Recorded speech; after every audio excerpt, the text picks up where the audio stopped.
Looking for something nice and tasty? Then try this vegetable soup. Take a deep pan, add some oil, butter, garlic, ginger, green chilies, then add some onion, stir it well. Then त्यात add करूयात beans, carrot, capsicum आणि corn. त्यालाही स्टर करून घेतल्यानंतर त्यात cabbage add करूयात. Cabbage add करून झाल्यानंतर त्याला स्टर करून त्याच्यात चवीनुसार मीठ आणि ब्लॅक पेपर टाकून त्याच्यात पाणी घालून देऊयात. पाणी टाकल्यानंतर एक 5 ते 10 मिनटासाठी त्याला बॉईल होण्यासाठी ठेवून देऊयात.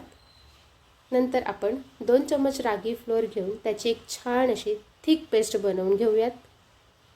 तीच थिक पेस्ट आपल्या व्हेजिटेबल सूपमध्ये टाकून त्याला स्टर करून एक 5 ते 10 मिनटासाठी बॉईल करून देऊयात. अशा प्रकारे रेडी आहे आपलं छान व्हेजिटेबल सूप. अशाच हेल्दी वेट लॉस रेसिपीसाठी लाईक, शेअर आणि सबस्क्राईब करायला विसरू नका. थँक्यू.